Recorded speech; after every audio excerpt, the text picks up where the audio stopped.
it starts recording. So let me wait till it starts. Okay, well, thank you all so much for joining me this afternoon on talking about adverse childhood experiences, risk, and resilience. So my name is Karim Martinez, and I'm a family life specialist with Extension Family and Consumer Sciences. And I've given this presentation in a couple of different venues. So I've talked a little bit to parents and also to teachers. And so I'm really glad that I'm able to do this for you all. And if you have any questions, definitely you can use the chat box, and I'll try to monitor that. So if you have questions, and I can answer them along the way. It's a small group, so if you have any questions, we can definitely answer those if I can. At the end of the session, what we'll do is I'll actually email you a survey and a handout with some more information, and we have your emails, so we'll go ahead and just email that information to you. So in terms of today, what we're going to be covering is I'm going to talk a little bit about what adverse childhood experiences are and the study where that people are talking about in terms of how they impact our health across the lifespan. So we'll talk first about the ACEs study and then about the negative health outcomes. I'll talk a little bit about toxic stress that can come from these adverse childhood experiences and how it can affect our brain development. And then we'll touch on some resilience factors and what we can do to help either prevent or heal from these ACEs if they end up being traumatic for us. So that's a little bit about what we're going to talk about. So to give you all background on this adverse childhood experience study, it's actually an older study. So it came out in 1998. So Dr. Vincent Folletti and Dr. Robert Anda, they worked for the CDC. And so this was a partnership between CDC and Kaiser Permanente.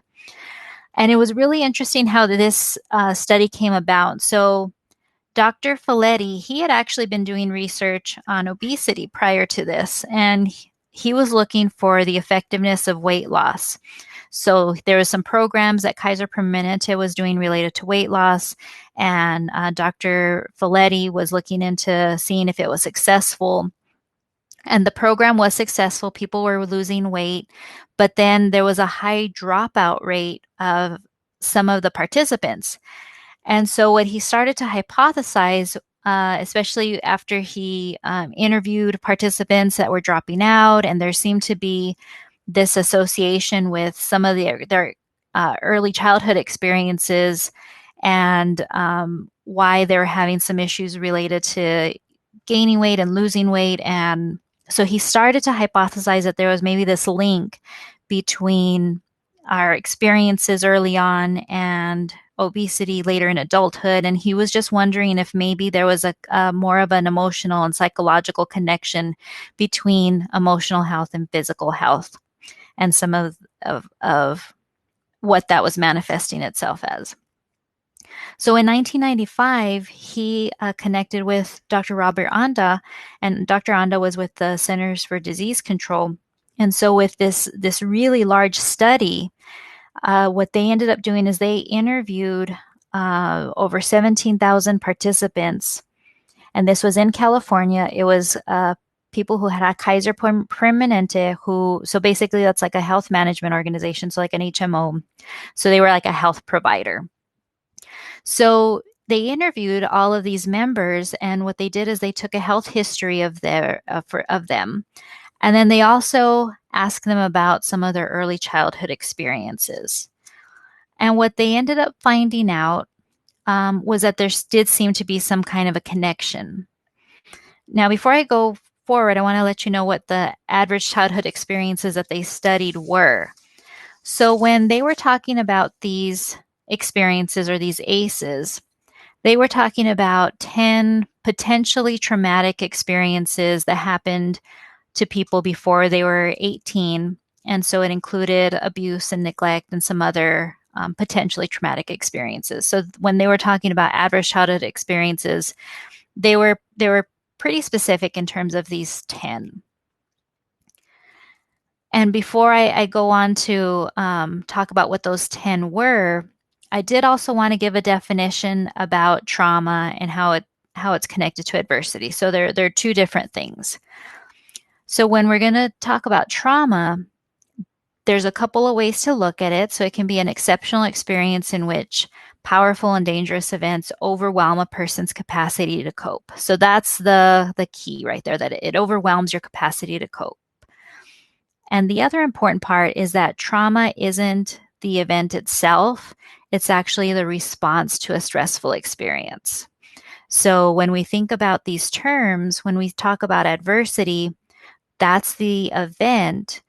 And then it really depends on how we perceive the event, what resources we have about the event, and that determines whether or not it's actually traumatic for us. So just wanted to clarify that there's a couple of different ways to think about these terms. So going back to the study, what they did was they specifically looked at these 10 adverse events. So what they looked at when they looked at them, they broke them out into 3 different categories. So the first category that I asked about were under abuse. So they looked at physical, emotional, or sexual abuse. They also looked at neglect. So physical neglect would be, not meeting child's physical needs. So that could be like food, clothing, shelter, protection, medical care. Emotional neglect is more failure to meet children's emotional needs. And then they also asked some questions about household dysfunction. So when they asked about this, it could be maybe there was a parent who had untreated mental illness in the home. Maybe there was a family member who was incarcerated, so they lost a family member to incarceration.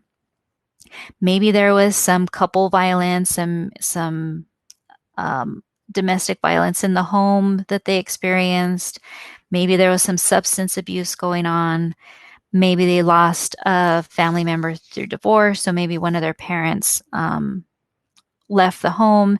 So they asked about some of these different experiences, these adversities. And so that was in the original study. Now, there are other events that can be potentially traumatic, and so newer research is starting to include some other types of adversities.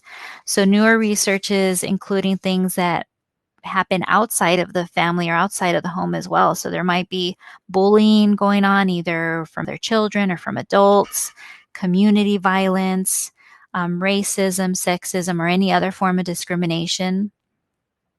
It can also be very the adversity can be very severe if there's issues of homelessness, food insecurity. So if you don't know if you're going to be like when your next meal is coming from, medical procedures either for the child or maybe if there's like a serious medical issue going on in the family, deportation or migration, involvement in the foster care system, maybe there might be some criminal behavior in the home, and then natural disasters and war. So newer research is starting to look at some of these other potentially traumatic events. But going back to the original study, so that original ACEs study, they had some key findings that have been shown to be consistent even in newer studies. So the first key finding was that ACEs, or these adversities, were very common.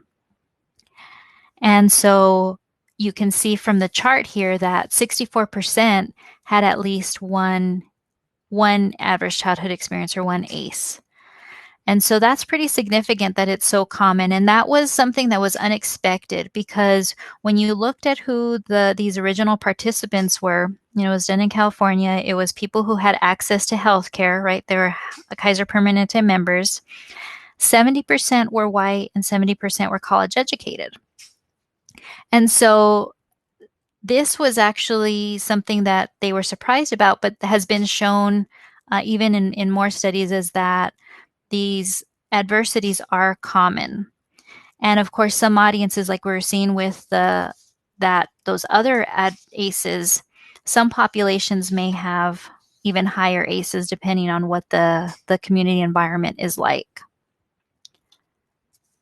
Now, in terms of ACEs in New Mexico, nationally, 1 in 10 children have experienced 3 or more ACEs, but in New Mexico, the number is 1 in 6.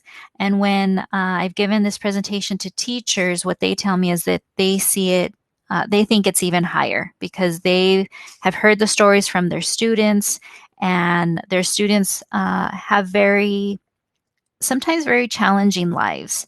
And so they've seen it in the classroom. So this fits in with that finding that ACEs are common. The second key finding of the study was that there was what they called a dose-response relationship between ACEs and poor health outcomes. So what that meant was that the greater number of ACEs a person had, the greater the risk of poor physical and mental health throughout life. So you can see that as the number of ACEs go up, the risk for these outcomes does increase. And this is just another chart that shows that how the number of ACEs is correlated with that risk for negative health and well-being outcomes. But I did want to caution you all to remember that your ACE score is not destiny. So just because somebody may have a high number of adverse events in their childhood, it does, at the individual level, you can't say that person will definitely have all of these health outcomes, because it doesn't take into account the severity of what the experiences were. It doesn't take into account what types of coping mechanisms or what type of resources families have. It doesn't take into account any of those things. And so what I like to reassure people is that, you know, there's a lot that goes into this, but this study does give us some valuable information of what can put us at risk. And it's good to know that information, but don't think that just because you have a high ACE score that you're going to experience all of these challenges throughout your life.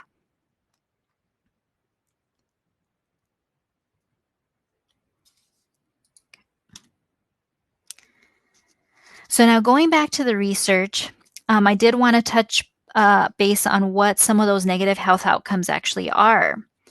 And so what they found was that the higher the ACE score, you did tend to have a higher risk of experienced disease and disability. So these are just some of the examples that they found. So things like obesity, diabetes, stroke, heart disease, cancer, broken bones, depression, suicide attempts, and sexually transmitted diseases. And so, for example, if you had a score of 4 or more, you were twice as likely to develop heart disease and cancer than people who had a lower score. And you were 3.5 times as likely to develop chronic obstructive pulmonary disease. And so they were able to find this correlation that it does increase risk. They also found that the higher your ACEs score, the higher the risk of engaging in risky behaviors. So people were more likely to smoke, to drink, to use drugs, to overeat, to not be physically active, and also have many sexual partners. So for example, a score of 4 or more, you were four times more likely to have an issue with alcohol abuse.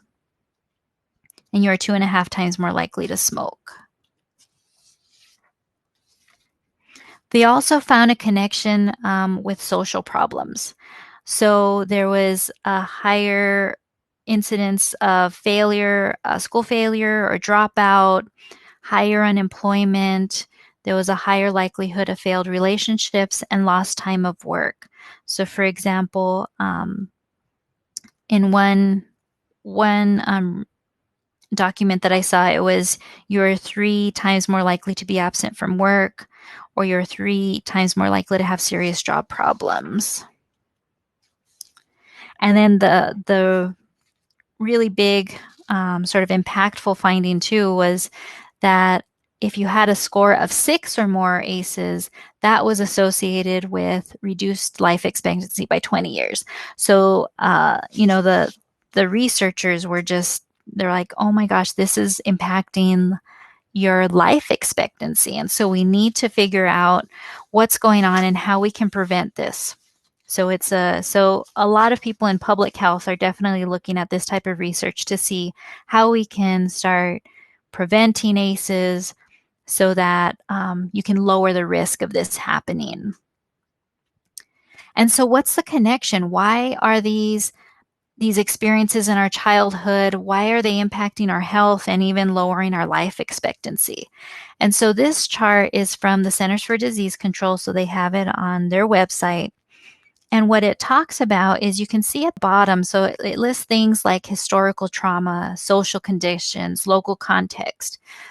So what it's showing is that when, children who have environments where maybe there's some adversity, what can happen is they can be exposed to these adverse childhood experiences. So they're in this environment, they have these experiences, and that causes a lot of stress. And so when you have these experiences that cause a lot of stress, the stress can actually be so bad that it can become toxic. And we're going to talk about that here in a little bit. But when it becomes toxic, and especially in early childhood, it can actually affect brain development. And so what happens is you can see on that pyramid, so you have the environment, then you have these adverse childhood experiences. There's a lot of stress going on, and it can impact your brain development. So you see there disrupted neurodevelopment. So then there's some issues going on socially, emotionally. Maybe there's some trouble learning. So you have that social, emotional, and cognitive impairment. You also might have this adoption of health risk behaviors. So we saw how people were likely to drink and smoke and misuse substances. And then you have diseases and disabilities and social problems that can come from that. And all of that leads to lower life expectancy. So that's how they describe the mechanism of how ACEs can actually influence our life expectancy. But I wanted to go a little bit more in depth on what's going on in terms of why is it impacting brain development. And so I'll touch briefly on this. So for our brains, our brains start developing even before we're born. And it continues until young adulthood.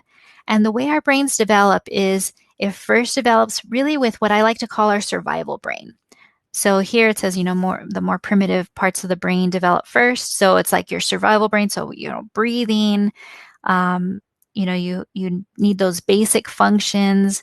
And then you can think of the middle part of the brain as more like your emotions are developing. And then the top of the brain, you can think of I like to think of as your thinking or your rational brain. So your brain develops really from the bottom up. And you can think of your brain as a house. And so when there's some effects going on with the foundation, if it's not that strong foundation for the rest of the house, then there can be some issues. And so we have to be aware of how that can be affected so that maybe we can prevent it or we can help build that strong foundation. And the key seems to be understanding how stress can impact our brains and how it can impact how the architecture of our brain develops. And so I saw there's actually a book. It's called The Deepest Well, and it's Dr. Nadine Burke-Harris, and she's a pediatrician. And she even has a TED Talk, and she talks about in her book and in this TED Talk an example about a bear and how it can be connected to the stress response. So she talks about how, let's say that we're taking a hike and we come across a bear, right? So we're in this forest and we come across a bear, and what happens, right? So stress affects us physically. And when we see that danger, our brains are designed to survive. And so you can think of this as survival stress. And you may have heard of it as a fight, flight, or freeze. And so what happens during this response is your body senses danger. And there's a part of the brain called the amygdala. And I'll show you a diagram in the next slide. But there's this part of our brain called the amygdala, and it sounds the alarm, right? There's this danger, there's this bear.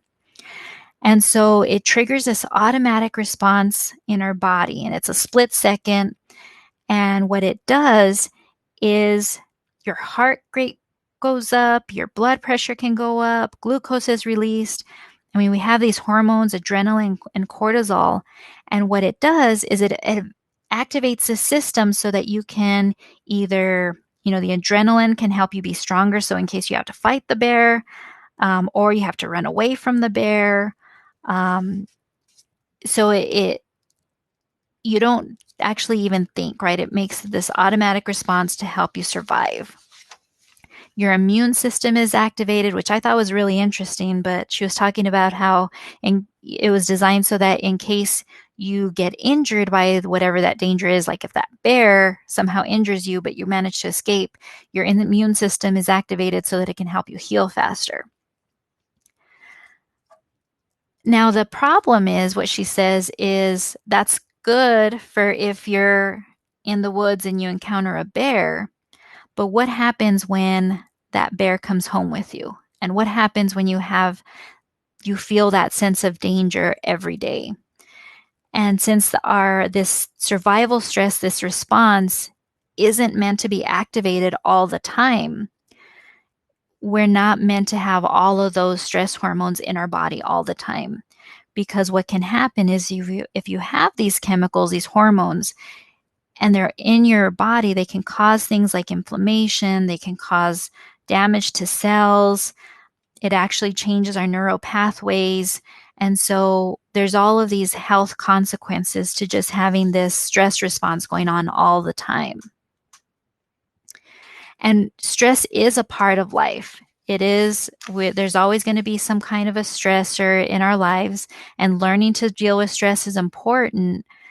But what happens is if it gets to be so much, then it can become toxic. And this chart here shows the different levels. So a little bit of stress in our lives is okay. It's normal.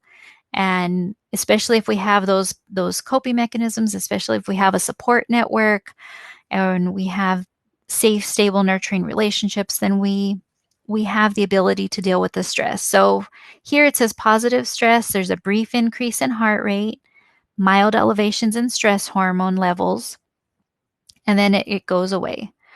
Tolerable stress is where something can be serious. Maybe it triggers a temporary stress response, but we have that support network.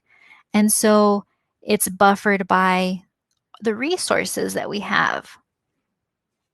But if we're living with that bear on a day-to-day basis, that prolonged activation of stress, and if you don't have the resources, that's when it becomes toxic. And that's when it can have a big impact on how we handle future stress and what's going on in our bodies. And so going back to that idea of the brain, if you're always having that stress response triggered, then what happens is then your brain it gets used to it, and it's set to high. So in situations where maybe somebody who didn't have those stress responses, maybe they're calm, but maybe somebody else who did have all those experiences, their brains are already set to be looking for danger. And what happens is when you're already looking for danger, that amygdala can kick in, and you can see in the diagram, so the amygdala, so that's what turns on that fight, flight, or freeze process. And you can see it says that that's strong. And what happens is that basically puts you in survival mode. And what happens is then your prefrontal cortex, so that top of the brain, what I talked about was the rational brain, that's weak. And so when you're in survival mode, it just makes it really hard to, you can think about it, concentrate in school, because the same neural pathways that you use for your stress response is what you use for learning. So if your brain is so focused on just surviving and trying to feel safe, then you can't use those pathways for learning and developing relationships and, everything that we think about for the logical, rational part of our brain. And so it can have impact on all areas of our life. So that's the connection between toxic stress and our brains. And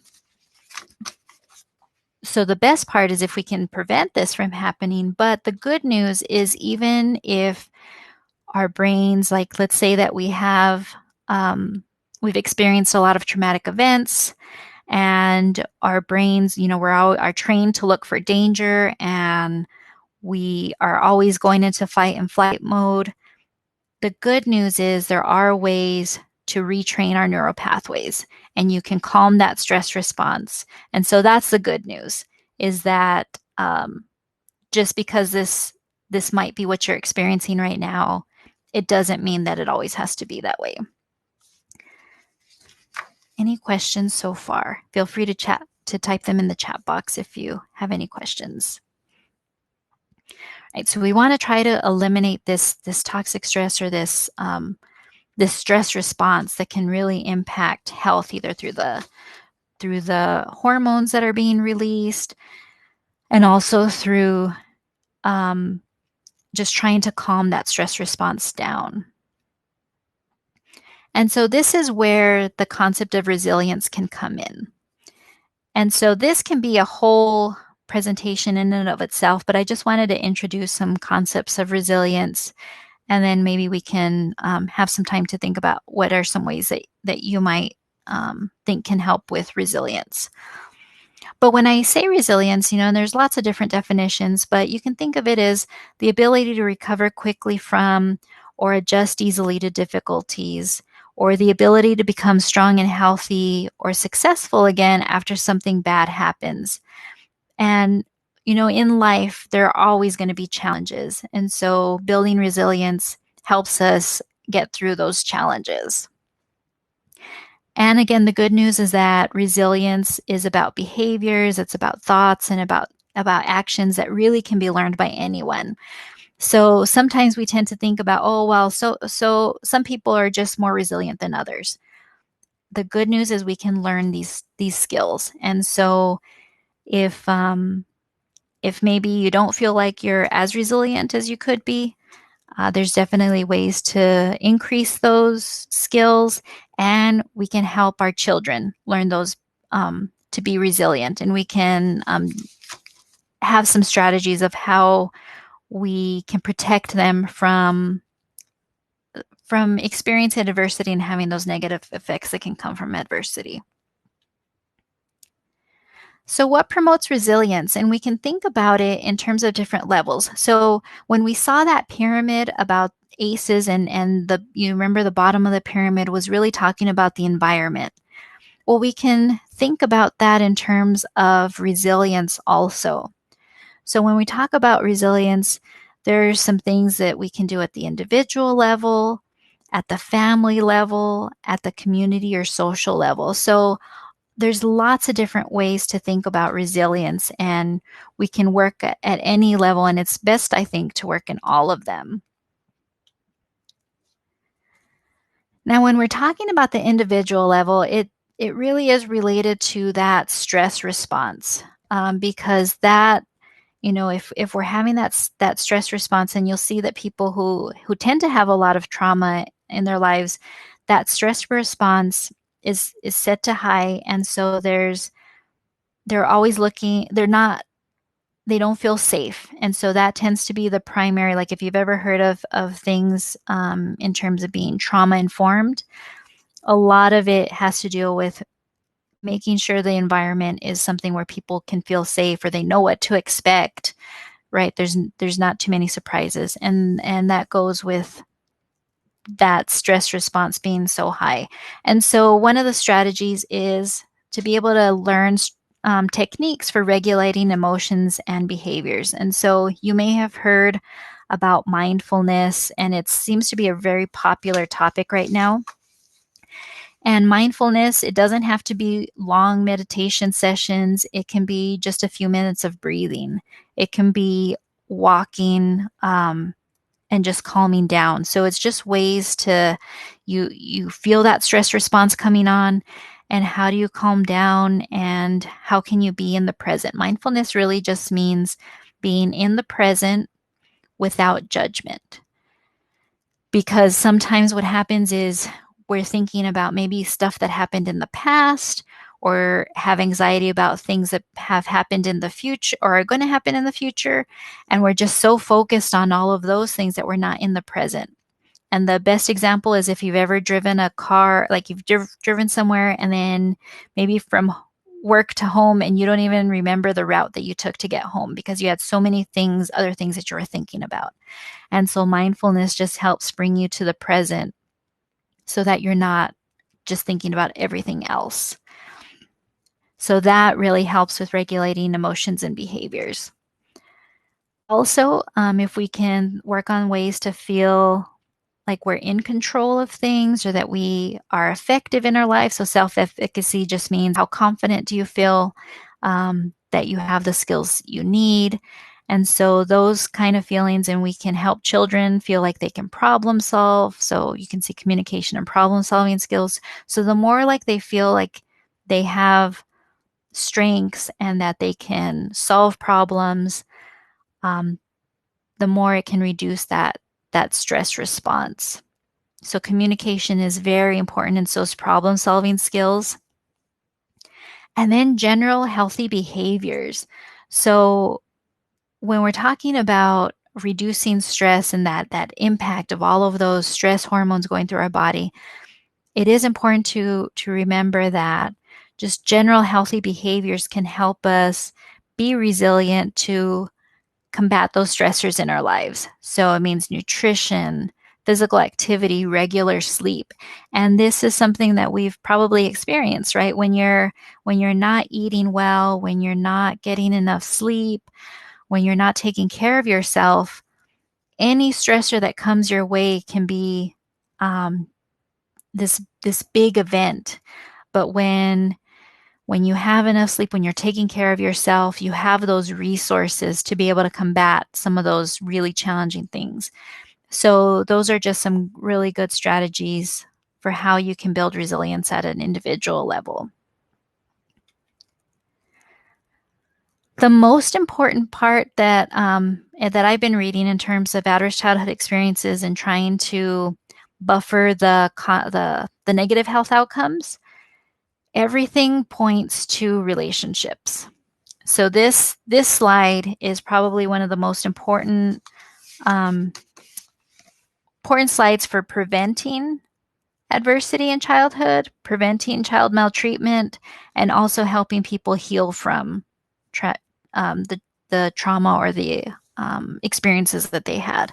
So safe, stable, nurturing relationships, that helps in so many ways. So when we say safe, it just means free from harm.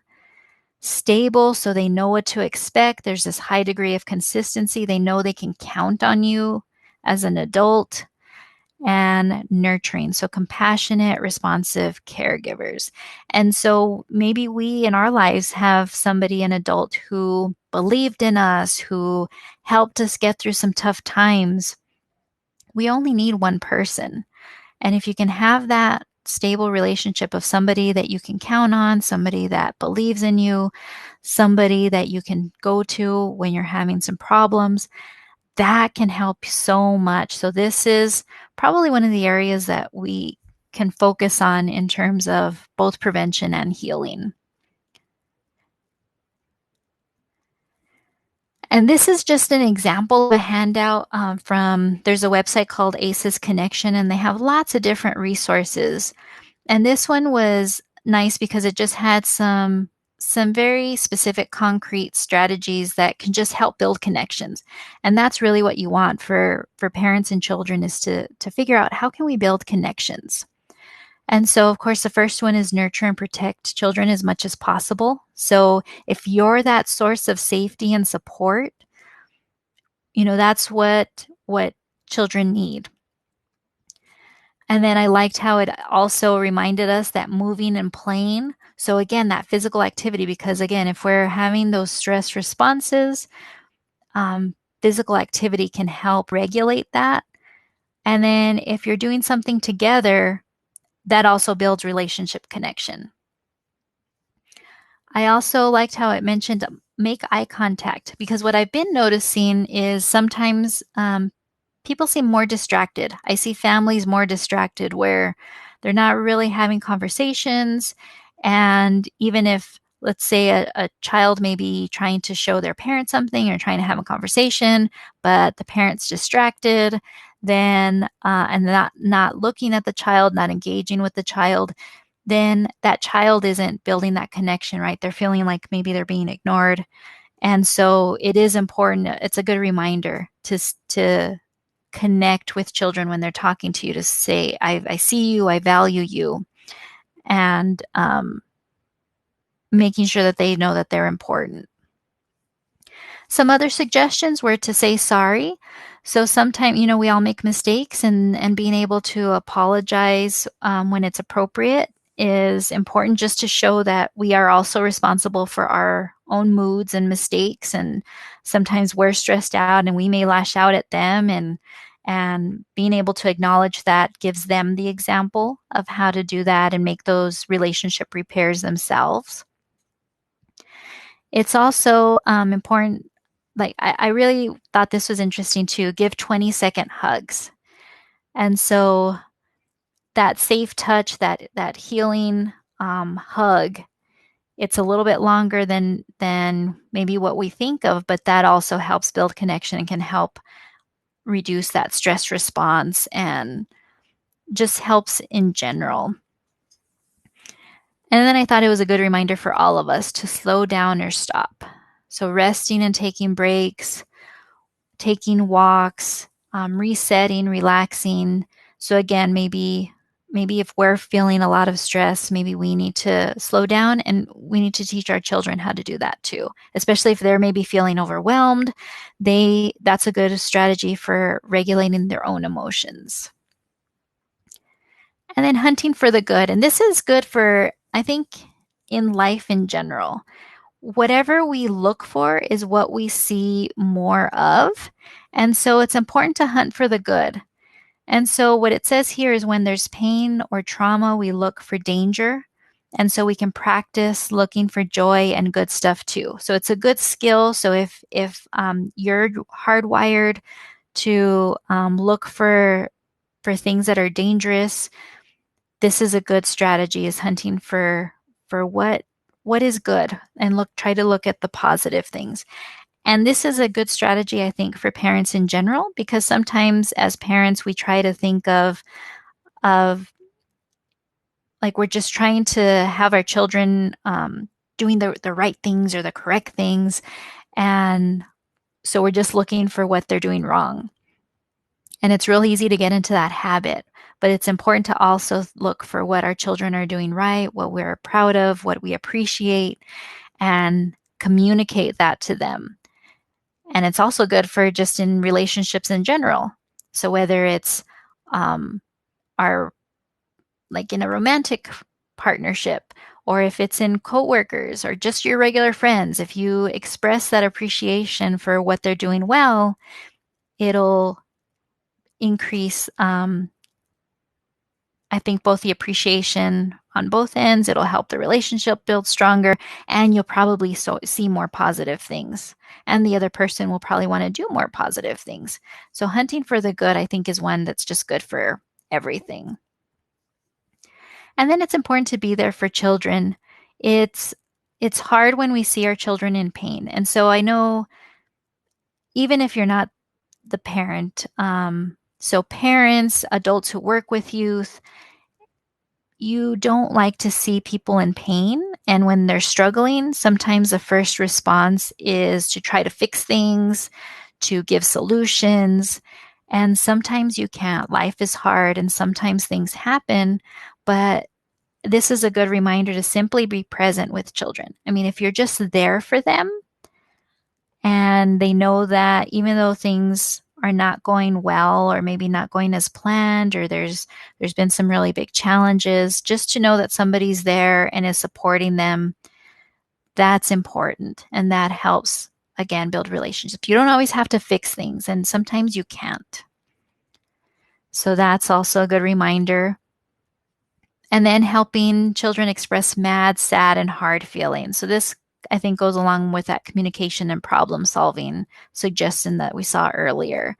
If this is such a hard part, I think, for all of us, because emotions, they can sometimes be overwhelming, and especially when they're challenging or difficult emotions.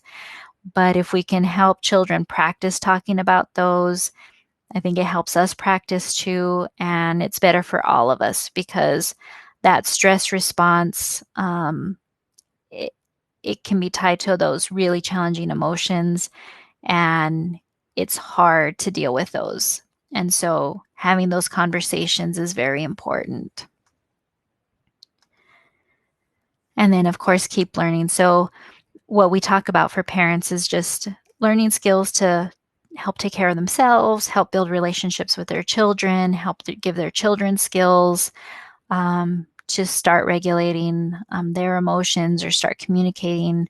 And it's just good all the way around. So those are just some examples for parents, and I think they're just good reminders for everybody. And then there's also resilience at a community level. And so this chart also is from the Centers for Disease Control, what can be done about ACEs. And here it talks about how it's not only safe, stable, and nurturing relationships, but it's also environments. And so some of the reports that come out of CDC, they talk about how if we can build communities that support families, where families have access to resources, then one, it can help prevent adversity from happening in the first place, those adverse childhood experiences. Or it can help people and families when some of those traumatic events happen.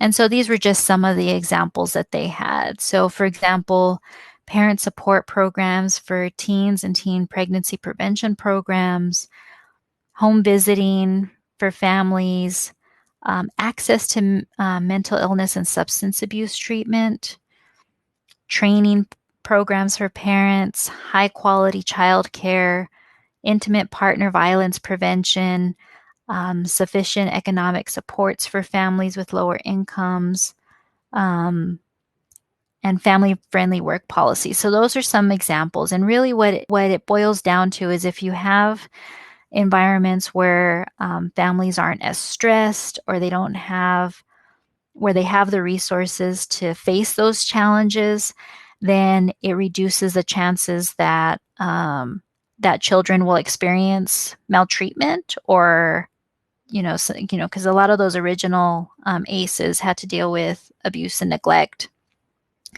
And then, so if families aren't as stressed, if they have access to services, especially if they're like for mental health challenges or for substance abuse challenges, then families can become more resilient because they have some of those coping or resources. And so that's more at the community level is how you can prevent or heal from it if it does happen. And in terms of resilience, what I like to think about is that there's lots of different strategies, from the individual to the family or relationship level. Schools can help build resilience, and communities can help build resilience. And what it does is then it helps prevent those experiences from being traumatic in the first place. And it also helps people heal. And what I wanted to do is, I know that we've covered quite a bit of information, but in the last few minutes that we had is to ask you all, because I think the resilience part is where we can think about what we can do either for ourselves or for others around us to help increase that. So I wanted to ask you all, and maybe you can put in the chat box if there's something that you think you could do to help build resiliency in yourself or in someone else.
Okay, so we have some examples. So possibly being a resource for parents through our extension programs like 4-H, definitely. And then, so that was from Christina, and Natalie said, I like the eye contact with cell phones and social media. I feel like we don't look at each other as much anymore. So yeah, so there's not that connection, and I've seen it out in public more and more, where I'll see people trying to get each other's attention and they're not. And then Barbara said, I'm interested in the part about talking through difficult things. Yeah, and that's a hard one. Um, because it's hard for I think all of us, but it's so important. And make space where it's okay to talk about the hard stuff. Definitely, because I think what we try to do is avoid it, right? Because it's hard. So we want to avoid it. But actually working through those most difficult parts, that can definitely bring people together, and you can resolve some issues and you come out stronger as a result. And maybe we can help kids be more comfortable when their peers need to talk about difficult things. Definitely. Because especially as they start to get into the like middle school, high school age, they're going to be talking more to their peers. So that's a very good point, that if they're talking to their peers, then empowering peers to help each other out during these challenging or difficult times. Yep, very good strategies. Those are all excellent strategies. So how about any questions that you all have? We have about 5 minutes, and if you have any questions, I'm happy to answer them. A lot of the information from here came from the Centers for Disease Control. They have a lot of information about average childhood experience in the ACEs research, and then ACEs connection. So they have a lot of resources there too. And so what I'll do is I can send you those resources when you send.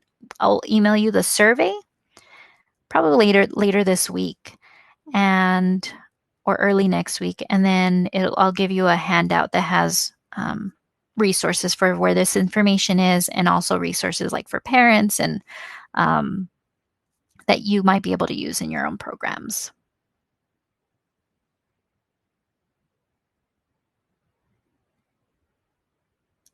Okay, so I have Natalie asked a question. ACEs was done for children. Up to what age group did they go up to? So actually what the study was is it was of adults. And so it was adults who are members of Kaiser Permanente. And what they did is they asked about their health history, but then they asked about experiences that happened to them before the age of 18. So it was more of a retrospective. So that's how the study itself was. But there's also been research on brain development. That's sort of separate research that shows that children who have experienced a lot of trauma, it does impact brain development because your brain's developing early on, and so you have those stress responses and it impacts how you see things and how you perceive things and how you have this stronger need for safety. So yeah, some different research was going on there.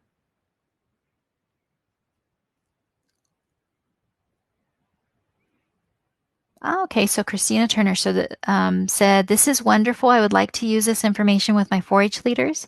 I think they are working with kids that have experienced these type of things and don't know how to recognize or deal with these issues." Oh, that's a good strategy. And actually, I've made a connection with someone in the social work department, and she's been working on doing some trainings on how to have trauma sensitive schools. And so I was actually asking and seeing if maybe we could, I wanted to partner with her and see if maybe we could do a training like that for 4-H leaders, because that's sort of the second part. So once you understand that trauma is, and actually, yeah, so a lot of these adverse childhood experiences, especially if people don't have the resources, they can result in trauma.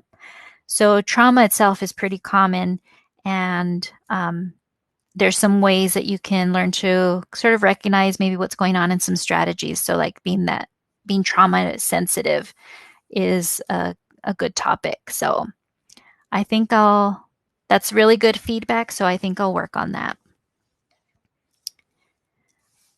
Other questions?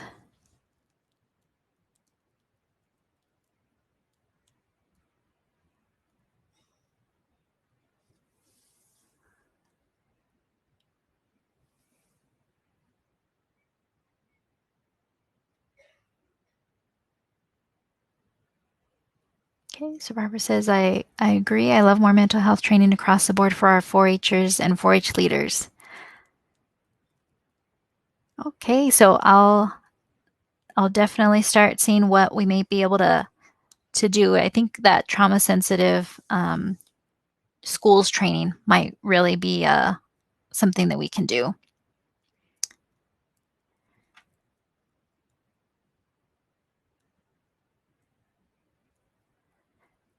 Well, you're welcome. And so I see it's almost 1 o'clock, so I'm going to go ahead and stop the recording. And I wanted to thank you all for participating.